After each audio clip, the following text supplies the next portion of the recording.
اور حوا علیہ السلام دونوں اللہ کے حکم سے جنت میں تھے کہ شیطان نے انہیں پھسلانے کی کوشش شروع کر دی۔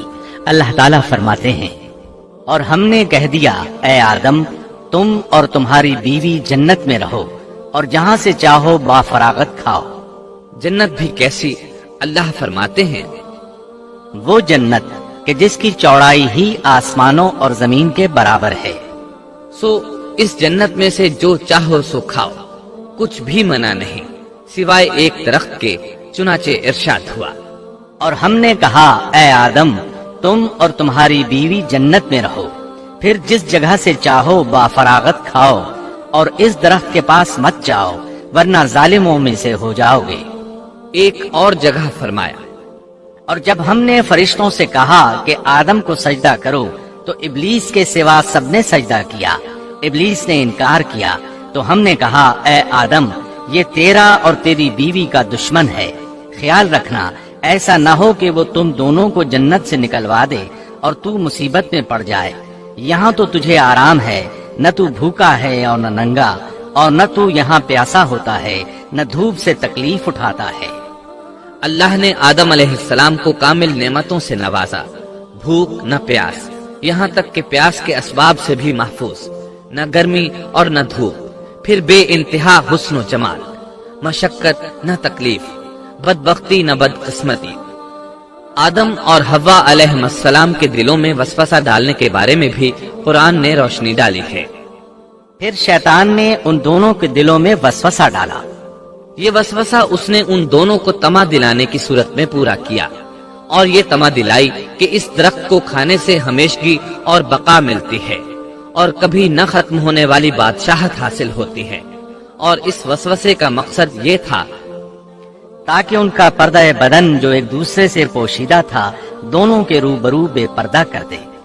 ان کی شرمگاہوں کو ننگا کرنے کے لیے اس نے ایسا کیا۔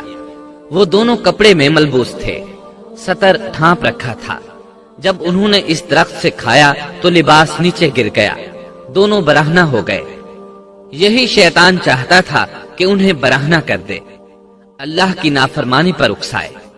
ارشاد ہوتا ہے، شیطان نے انہیں وسوسہ ڈالا، کہنے لگا اے آدم کیا میں تجھے دائمی زندگی کا درخت اور وہ بادشاہت نہ بتلا دوں جو کبھی پرانی نہ ہو؟ جب تم اس درخت سے کھاؤ گے تو ہمیشہ زندہ رہنے والے بن جاؤ گے اور زبردست بادشاہت حاصل کر لو گے۔ اس نے یہ تمنا بھی دلائی، تمہارے رب نے تم دونوں کو اس درخت سے اس لیے منع کیا ہے کہ تم دونوں فرشتے نہ بن جاؤ یا ہمیشہ زندہ رہنے والے نہ بن جاؤ۔ یعنی تم اس درخت سے کھا لو گے تو فرشتے بن جاؤ گے اور ہمیشہ قائم دائم رہو گے۔ پھر وہ وسوسہ ڈالتے ہوئے جھوٹی قسمیں کھانے لگا، جیسا کہ ارشاد ہوتا ہے، اور ان دونوں کے روبرو قسمیں کھانے لگا کہ یقین آ جائے میں آپ کا خیر خواہ ہوں۔ اللہ کی قسم کھانے لگا، اور اس وقت سے جھوٹی قسموں کی ابتدا ہوئی۔ اس نے ان دونوں کو فریب دے کر بہکا لیا، جیسا کہ فرمایا، یعنی دھوکے سے انہیں پھسلایا، حالانکہ انہیں کسی چیز کی کمی نہیں تھی۔ بھلا وہاں کیا محتاجی ہو سکتی تھی؟ جنت میں سکون سے زندگی بسر کر رہے تھے، جنت سے بڑھ کر کیا چاہیے؟ ہمیشہ کے لیے جنت مل چکی تھی۔ اللہ تعالیٰ فرماتے ہیں، ان دونوں نے جب درخت کو چکھا دونوں کا پردہ بدن ایک دوسرے کے روبرو کھل گیا، دونوں اپنے بدنوں پر درختوں کے پتے جوڑ جوڑ کر رکھنے لگے۔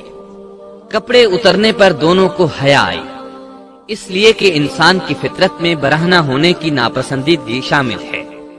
برہنہ ہو گئے تو کوئی لباس نہیں تھا، اس لیے درختوں کے پتے جوڑ کر جسم ڈھانپنے لگے۔